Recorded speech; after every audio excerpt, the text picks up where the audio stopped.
Today, guys, we are going to be doing Julius Caesar tier list video. I know I've gotten a lot of comments to do this, so I thought I'd do it, and I hope you guys enjoy. So we're starting off with a Ghost of Caesar, real strong contender, S tier. In my opinion, I really like the Ghost of Caesar. I think it's a super great character. A lot of people will be like, "Hey, what are you doing? Ghost of Caesar just Brutus." No, because here's the thing about it. It affects Brutus in a way that Brutus could not affect himself, if you know what I mean. So it's a super interesting character, and it's used to deepen Brutus's character, which is super important, and it reveals his weaknesses. That's why I put it in S tier. Lucius, a clean A tier. Lucius is he's a minor character, but I believe it's super important. He's a bit of a screwball. He's the only real child in the play who has like a real part, but his death is so compelling. It just shows how far the chaos has gone in the play, even to kill a child, just because he knows so much. This draws some parallels, to Vince Gilligan's Breaking Bad, where Todd kills an innocent child just because he saw them stealing methylamine from a truck. Both of these are turning points in their respective works, which signals the fact that there is just no turning back in each of them. I believe it's a super good character. Cobbler. I'm going to be honest. A tier. I really like the Cobbler, and while I'm at it, it's the other Scene 1 characters too.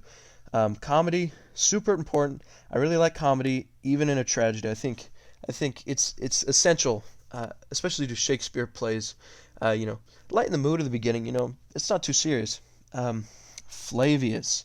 Flavius is A tier. While I'm at it, I'll put Morellus with him in A tier, and I'll say Scene 1 characters go below those two. These two, honestly, they're based. I'm going to be honest. They're so cool because they just hate the plebeians. The plebeians they're getting real rowdy because they're so proud of Caesar for his recent victories, and they're like, "What are you guys doing? You pretty much just were rooting for the guy that Caesar just defeated. Are you stupid? Just get back to work." Which I think that's awesome because that is totally deserved of the plebeians. Plebeians are terrible. Up next, Cinna the Poet. I don't know how we're starting with so many A tiers, but it's so true. Cinna the Poet is just an A tier. Cinna the main, the actual Cinna, he's alright. Cinna the Poet, however, very, very, very awesome. Good character, A for awesome. He's in a similar position to Lucius, and he represents just how far the chaos goes, just like Lucius. Plebeians, obviously the worst characters. I know I've told you they're terrible, but they assault him just because his name is Cinna. Are you kidding me? They're idiots. Why? It reminds me of some things that have gone on in the past 2 years, but I'm not going to go into that. They don't even care. They don't even care. They just punch him. They beat him down. They're disgusting. I'm going to skip, and I'm going to go to the conspirators. I'm going to give the conspirators a C tier. Honestly, they're pretty much like the plebeians. They're in the same category, except not even close to as bad. They're absolutely disgusting people, but, unlike the plebeians, they are believable. I will say it is very nice to see the politicians be painted in such a manner as they are in the play, because that's just how politicians are in real life. If there were a more meta metric of rating, then they'd be S tier, if I'm being honest. But the characters as a whole are not super compelling. They're more or less just a monolith in character, which is a little annoying, but I think that's probably how it had to be written. But C tier anyways. Cassius, you know what? Another A tier. I'm going to give him A tier. Cassius, he's ultimately the cause for the entire play. And not only is he super important, but he also has the stellar speech at the beginning that he gives to Brutus. Super iconic quotes come from it. And I think that's awesome. And the thing is, causing the internal struggles in Brutus, that's the one of the most important or most interesting parts of the play. So that's just Cassie's such a great character because of that. Um, Soothsayer. Honestly, I'm gonna be honest. Soothsayer D tier. Um, Now I think some people can be thrown off because they're like, oh, it's a soothsayer. Like that's so cool. He sounds freaky, and I like that. But the thing is, he uses foreshadowing, and I'm going to be honest. Foreshadowing itself is D tier. This being said, if it is used correctly, it's all right. In this circumstance, it is all right because he outright says that something terrible will happen on the Ides of March. So there is some integrity to that, and I respect that you just say that out loud. But what makes the inclusion of the soothsayer so bad is that it's pointless. Caesar not believing the soothsayer does nothing for the development of the character of Caesar, nor the soothsayer, because who would believe the soothsayer? Like, no one was. I'm sorry, I'm tripping up on the word. You know me. All right, up next, I'm going to go Portia, because we need some more D tiers here. Portia, are you kidding me? Portia is just terrible. Portia and Calpurnia, they're in similar positions. But Portia she's utilized terribly. Her death at the end of the play is out of nowhere, and it's surrounded by more important events that her character, it just shows that her character is pointless, even in death. And it doesn't help that she's just a complete jerk. She's just super selfish. No one likes the character. You shouldn't like the character. I don't like the character. Up next, Calpurnia. She's one tier above. She's all right. She's C, a little bit better than Portia. She's used to shine a light into Caesar's emotional side, which I think that's a super important part of the play. They don't really go, or Shakespeare doesn't really go into Caesar's emotional side very much, but it shows that he did have an emotional side. That's important, because then that raises even more questions in the reader or the viewer of morality and what was the best choice in these situations. Did they make the right choice? Brutus, S tier. Everyone knows Brutus is S tier. He's better than the Ghost of Caesar for obvious reasons, so I'll move him up there. Portia worse than Soothsayer. Calpurnia better than Conspirators, though.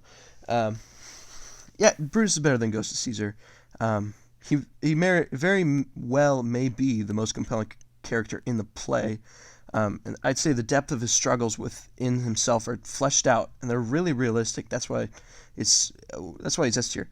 He makes the reader question their own morals and how they would hold up in his situation. On top of this, his aspect of morality, it's the pushing force in the play, and it's just so interesting. And that's why I like it. Julius Caesar himself, B tier. It's a shame that he can't be C tier, because if you're C tier, that's alliteration. And alliteration, honestly, S tier. I love alliteration. But no, unfortunately he's B tier. In all seriousness, Caesar is not the main character, he's not the main character of this novel. He's necessary, but there's not really anything that's super interesting about him. All of the characters that could be used to explore into his character, they're kind of just thrown away right after they're introduced, and it's not great. But he's B tier. You kind of gotta put him in B tier. So yeah, plebeians, trash. Plebeians are so bad. Are you kidding me? I don't get it. I mean, Shakespeare uses the plebeians as a plot device, but they're just so contrived. I mean, it is reasonable to paint the plebeians as unintelligent people, but it's quite hard to believe that they would change their opinions so wildly after just like one paragraph from Brutus and one paragraph after Mark Antony. It just doesn't make any sense. I'd say suspending disbelief, it's a crutch created by authors who are lazy and cannot make a realistic story. And, don't get me wrong, I'm not calling Shakespeare lazy in this situation, but I experience a lot more suspense of my disbelief than I would really like. So it's just, Garbage. They're terrible. Everyone hates them. No one likes them. Plebeians, terrible. They do so many bad things in the play. Mark Antony, S tier. Are you kidding me? Mark Antony is so good. He's, of course, the greatest character in the play. Everything that I listed for Brutus pretty much applies to Antony as well, just, a little bit more. The two main things holding Brutus back from being better than Antony, I'd say, though, would be his speech and his suicide. Starting with the suicide, first of all, suicide, overrated, overused plot device. Shakespeare, I don't know why he liked it so much, but he used it in way too many plays. I'm not a big fan of it. I think that there's so many other ways that you could end someone's story, and it'll be a lot more interesting. It can be more fitting than just suicide. Even if that's what happened in real life, you can still change it up. I think you can make it a lot more interesting. I will say though, yeah, I guess on top of this, Antony's speech is just the Antony speech that was after Brutus's. It's a lot more compelling than Brutus's. Antony just completely obliterates Brutus's speech. The one thing that Brutus is explaining, or he uses as his main point, Antony just completely disproves. And I think that is just such a cool moment. And also, he takes advantage of the stupid plebeians in this moment, which I love. So yeah, there you have it. That is pretty much the entire. It's not the entire list, but it's pretty good. But I will say it's the definitive tier list of Julius Caesar characters that I have listed right here. So like and subscribe, and I'll see you later.